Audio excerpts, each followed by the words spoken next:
G'day punters, welcome to the deep dive. It's good to be back here on a Monday morning. It's been a few days. MIA, haven't seen a race and it's been wonderful as a result. But Jack Dickens, you're not going to be seeing a race either this week, but entirely different reasons, I believe.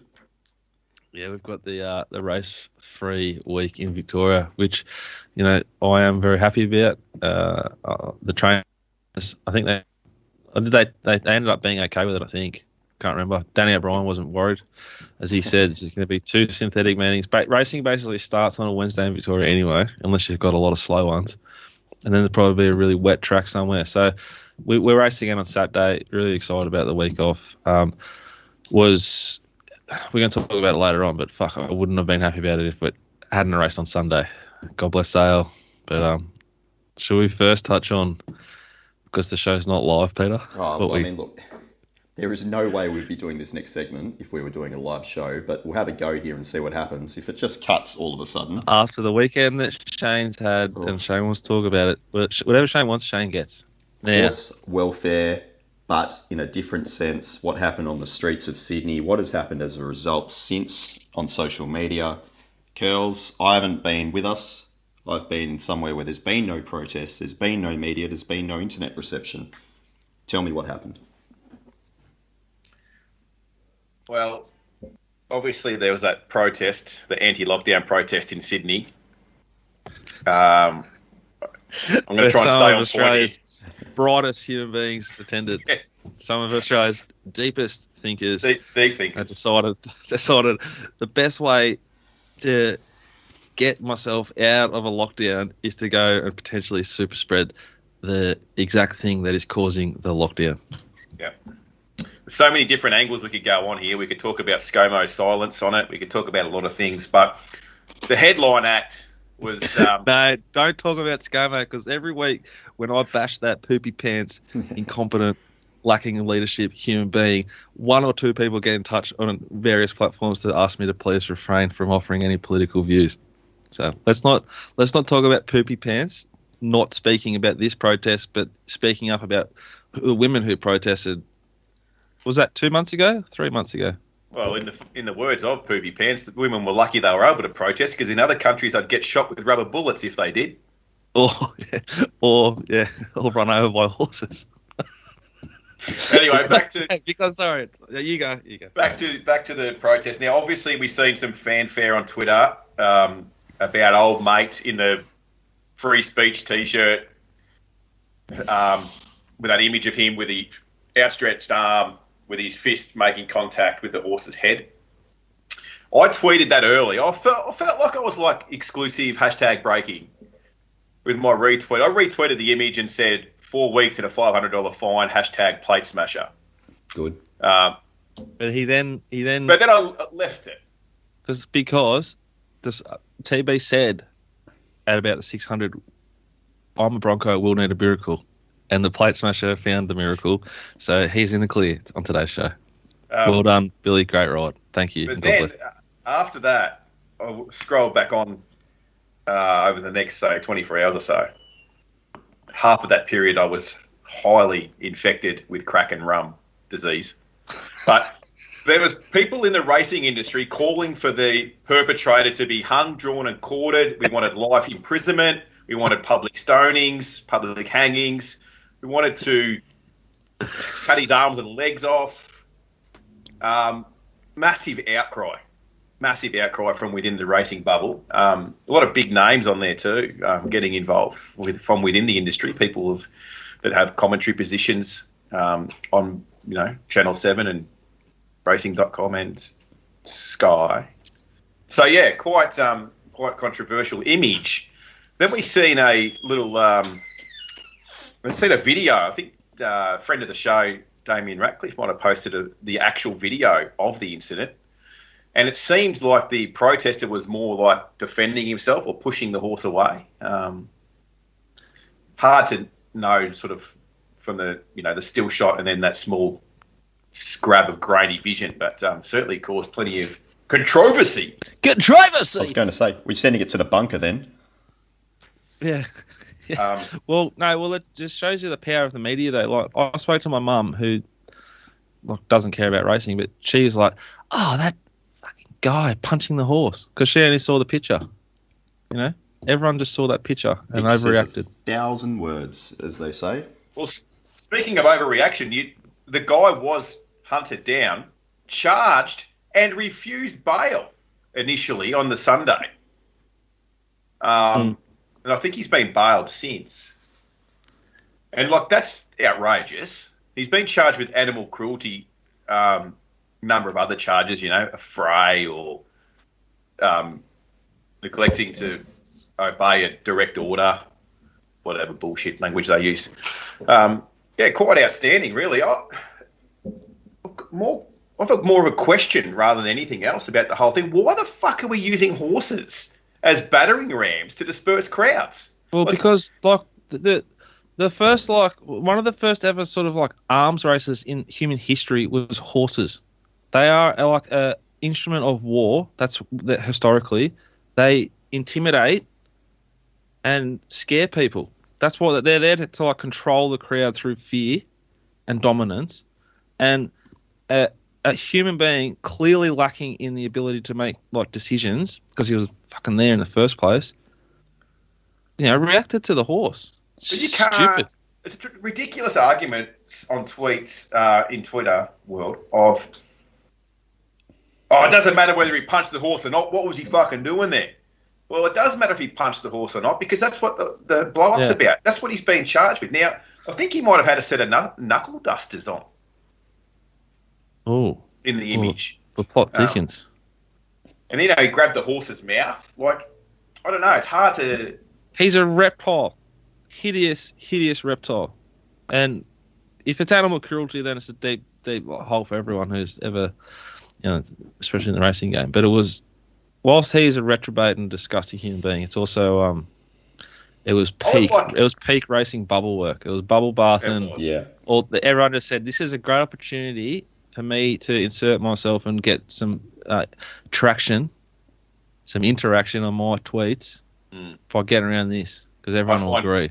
I find calling yourself the son of God does that equally as well, Jack. But, yeah, it'll be interesting to see how it all plays out. Look, I really think some of the anti-racing protesters who I know are big followers of the show, they should be getting around the police horse and just like stop, you know, using horses as battering rams to disperse crowds. And maybe that's an angle they could probably put some focus on.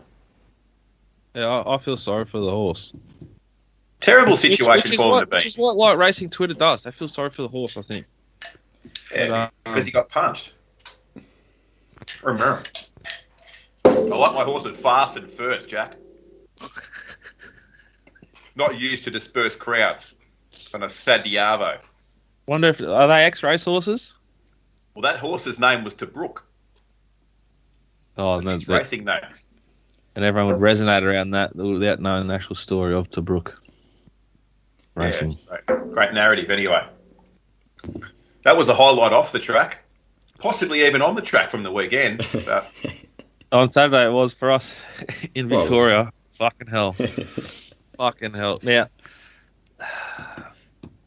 yeah, we've had a few. I actually had 2 emails which I forgot to put into the rundown. Just about how you handle the days. So where are we up to in the show here, Peter? Are we going to talk about? Let's go through it, because Victoria, apparently, I'm just running off what everyone else has told me, on Saturday, the 2 Jacks had a day to forget. But as I was driving back up, visited the good friend of the show, Luke Dayton, the great man, now the buoyant up boy. Went to the Bush and Bull Tavern, had a few beers. Watched Ciurleo Co. get absolutely truckloaded in the last 90 seconds of betting. So I just tapping away there. I forgot the finger was still moving after a while because I didn't have full control over it. Outstanding work by you two boys. Sale made up everything. Redemption was the big word. But run us through, Dicko. What do you do after Saturday, and how do you back up going into the Sunday?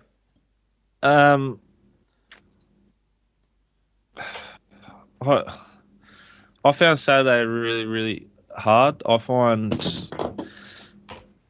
it's the biggest downside to what we do is like when you have a bad day, you know, you've let a lot of people down on a big day, and Firstly, thank you to Shane, who had a biggest day maybe he's ever had on the Saturday, which often happens with our team, and it's something I'm very happy about, proud of. Like, we had a strip, but he didn't. So if you've got everyone's stuff, which most people are now, you survive. But personally, it was brutal, and it was a really brutal start to the day. We're back to horse.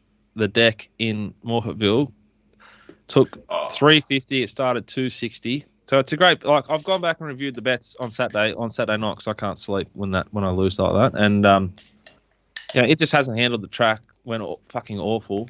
But it did. You had a monsoon in between races, and they all got put back. Yeah, it was a totally different track that you were betting on to what it raced on. If that makes sense. Yeah. Yeah. Which sucked. But then it's and then we had to Mildura where. The Vela camp, if the money's on, normally the horse goes pretty good. We've taken 480.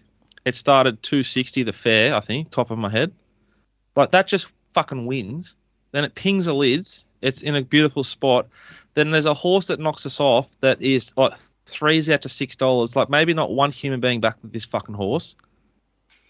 And somehow it's just gone good and won. And it just won. Betting another thing that no one wanted to be on.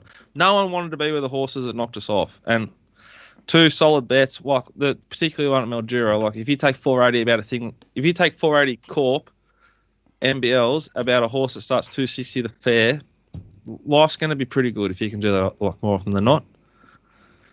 Wobbly, and then two Jacob Offman rides, which I don't want to bash him because he's young, but fuck me, the lack of intent on Zesty Bell when you were having an awful day was just torture. The horse couldn't win from where it was, and that's how the day finished at Caulfield. I thought his ride on Capricorn Ridge potentially was just that of a really low confidence rider, back last of the fence, circled widest. Jamie Carr put him even wider. He almost swiped the Mikey card at the Caulfield train station, and that horse went good. Anything else at Caulfield off the top of my head that we backed? What about the way the Sugar track played? Nothing on speed.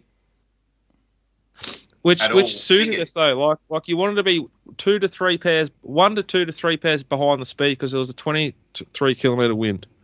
Which the bets, we didn't actually lose very much money at Caulfield because I read the weather report, which I actually don't always do this early when I made the decisions. And, Zesty Bell should have been right in the slot where Sugartown was, and they jumped together, Sugartown was completely blessed the previous start and flat, was backed again, but was blessed again. That's the run that Zesty Bell should have got. I think you can follow Zesty Bell if you want to going forward. And then Awipui Princess, and shout out to the great man, the Tonsils TV, Terry Bailey, called all Saturday, nailed some tight photos that even Matty Hill wouldn't have had a go at, and Terry just sort of declared them. Backed up and did fucking 10 of the best at Sale. The drive to Sale from Melbourne, where he lives, is not sweet. Very big effort. And if anyone caught it, and you have to be pretty sick to have watched, there was Swans were on, you got the Olympics, there was rugby leagues on, everything was on yesterday, and Terry was just holding while horse got reshoot pistol behind the gates, and he's talking about, the Aussies are off to a good start. The Olympics picked up a silver medal in the swimming. The Japanese, a great race of people. It's a pity they bombed us back in the day.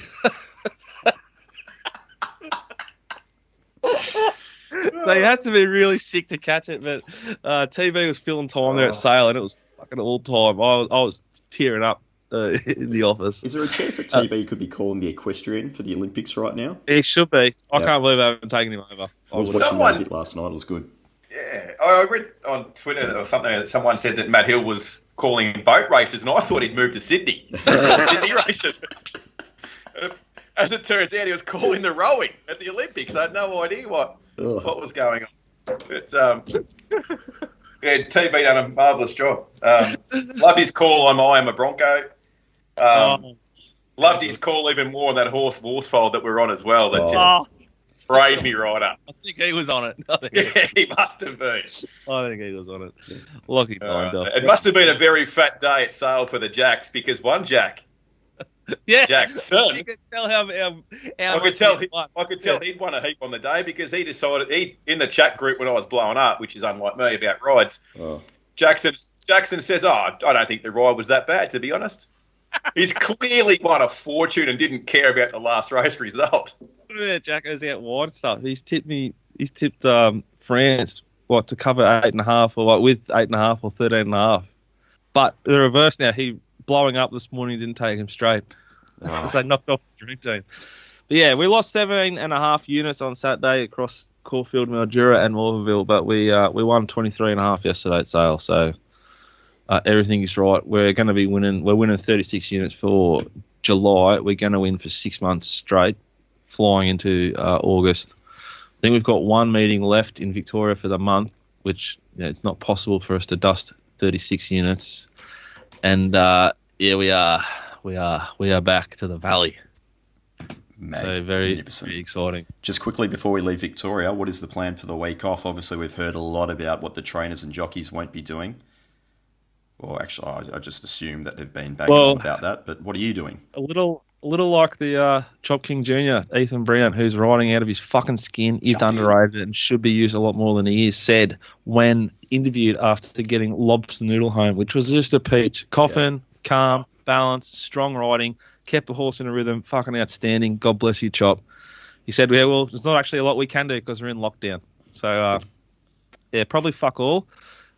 Working on my putting, like in the hall mat, learnt that the house isn't very level, which is good for indoor putting, but hopefully it translates to a bit of success when I get back on top of the grass.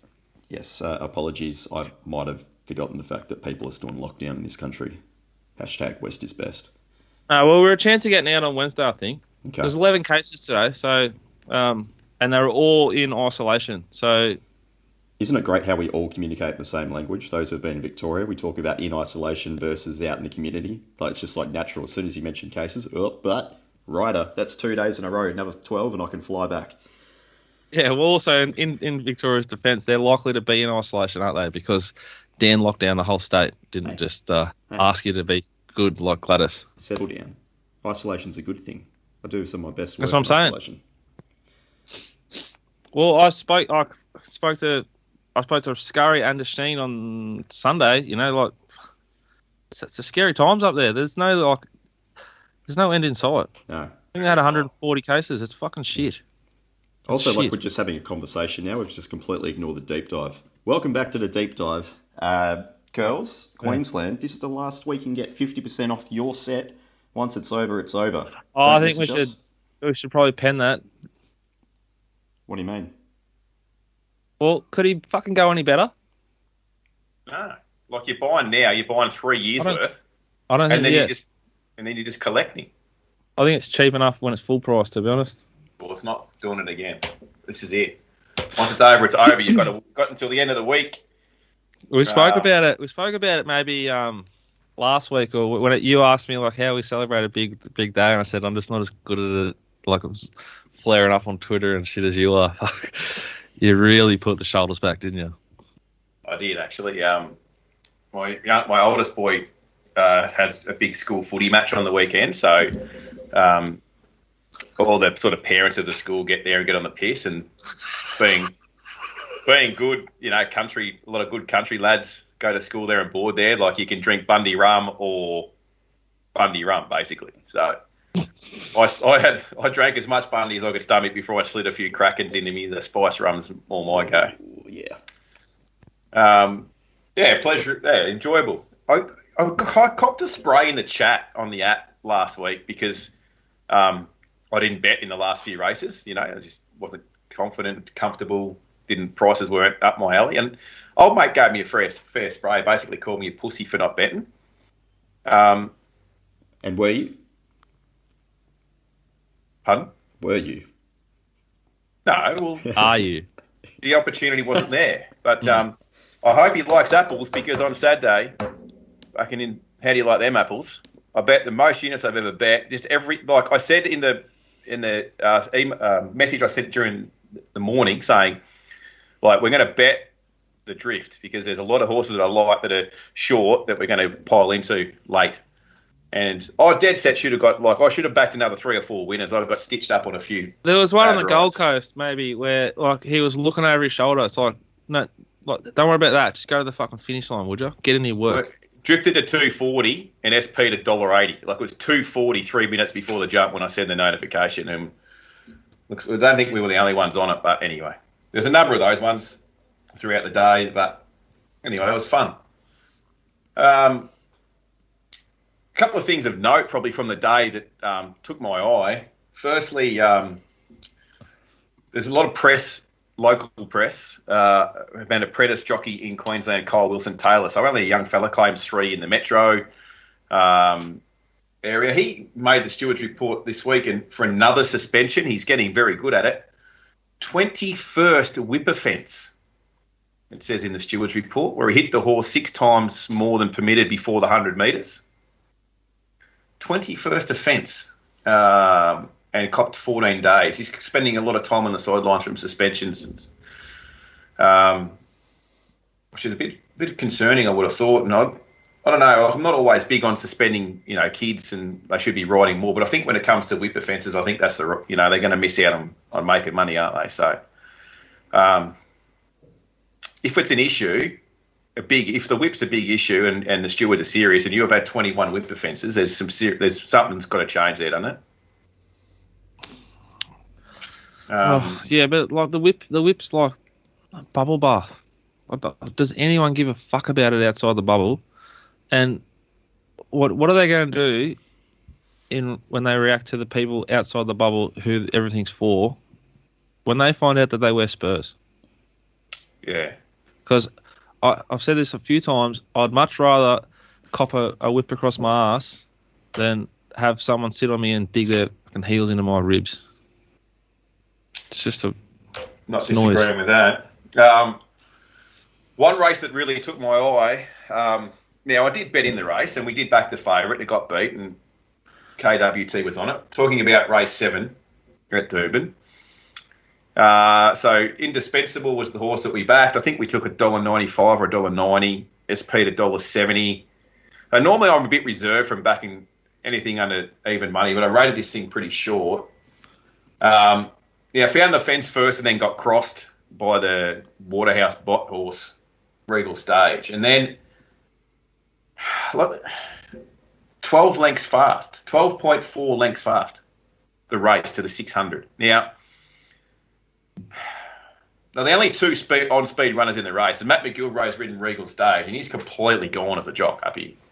They've gone 12.4 lengths fast. So young kid, apprentice, on the favourite, rather than just sit in a slipstream, he comes off the leader's back, and there's a gap to the third horse, and he's come off the leader's back and pressured the leader basically from the 800 off an extremely fast tempo. I still thought we were going to win on the corner, and then Willow Tito come from a nice trailing position to win.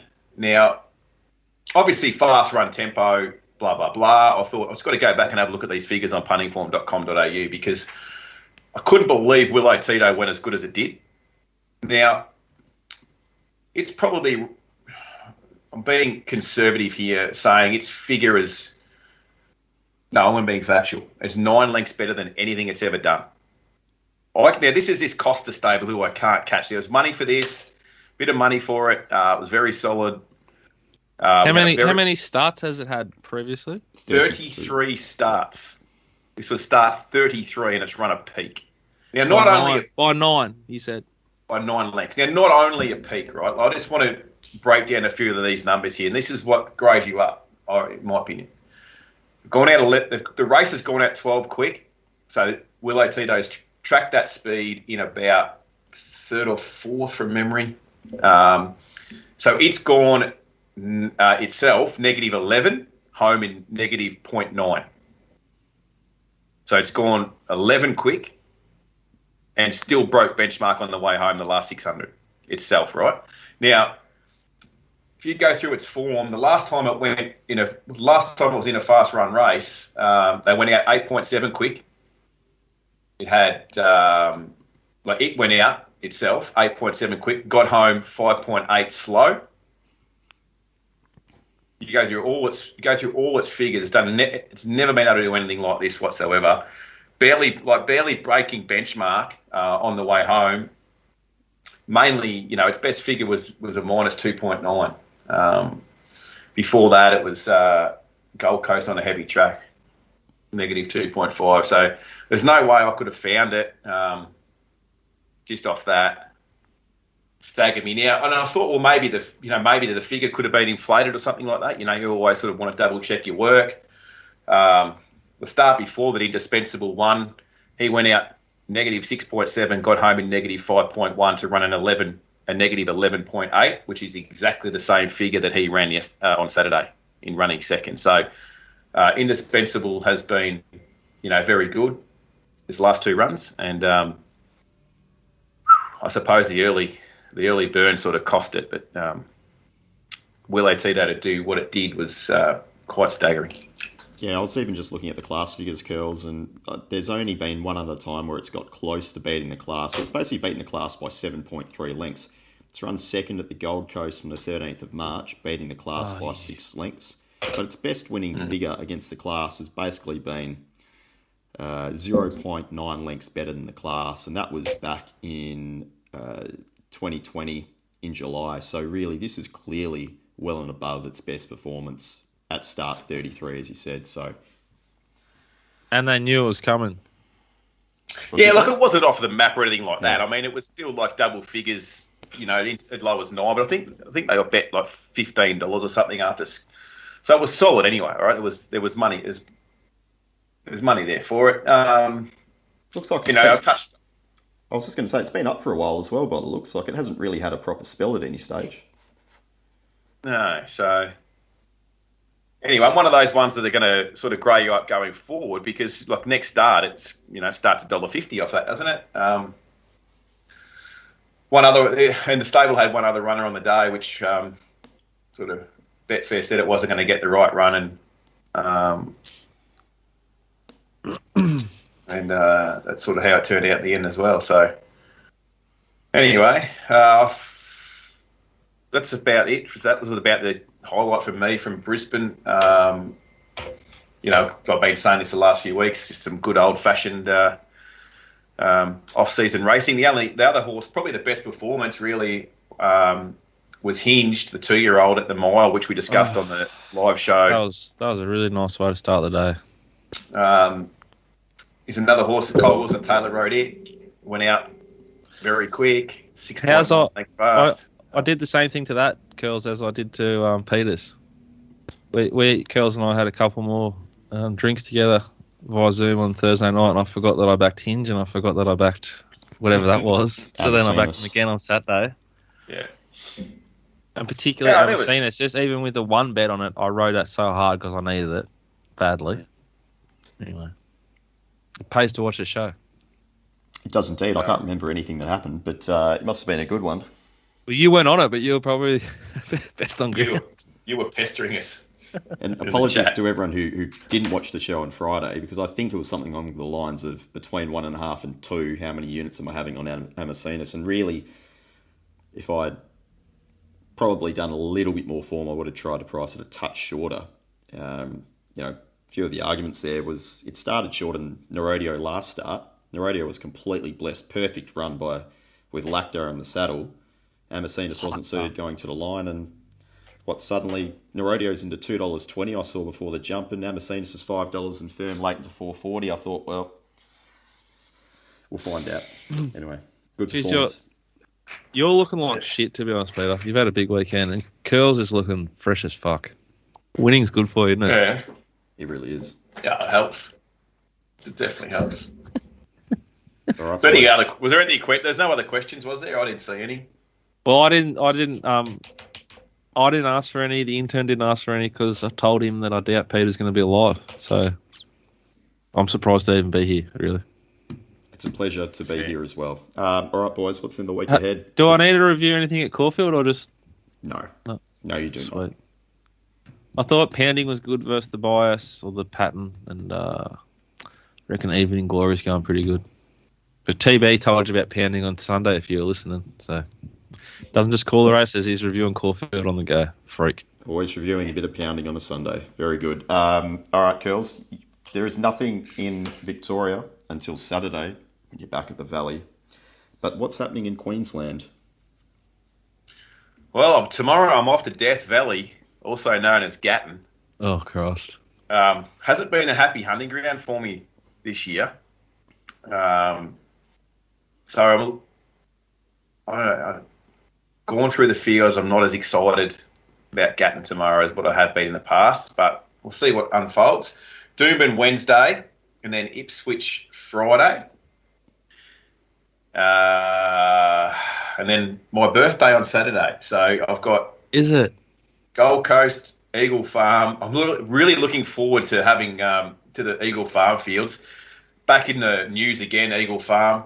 Now that all the big money races are over, the trainers are now out there saying it needs to be, ripped up and fixed because no one wanted to say anything. And also, well done to Ben Dorries, I don't say that often, for writing that article on RaceNet about that. And he sort of had half a crack at them because he said no trainers or jockeys or participants want to put their name to any of the quotes. They don't want to be seen saying anything negative about the track. Which is just like the guy punching the horse. Everyone wanted to jump out of trees to bag him because he's never going to be required for an interview or to ride your horse or to train your horse. So the field numbers for Eagle Farm will be interesting, but we've also got Toowoomba on as well. So there's plenty of things to do this week. The first person online to guess how old Curly's turning can have a week of whatever they want on me. I'm gonna say 37. There's actually, I might post a photo that I took of myself. I must have been a real pest when I got home and must have been ringing a few people and that. I've taken some selfies.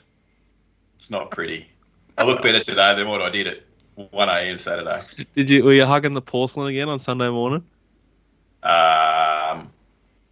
I was pretty good. How many times a year do you wake up and spew?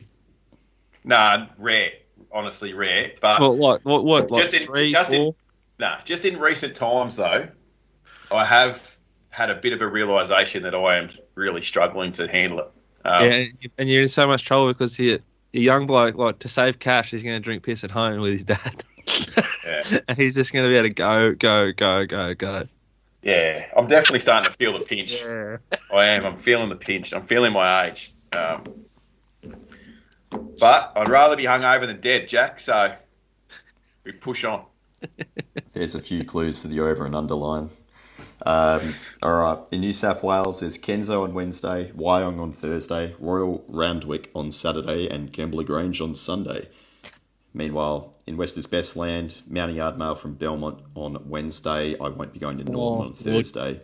Mounting Yard Mail this Saturday, live from Belmont. Yes.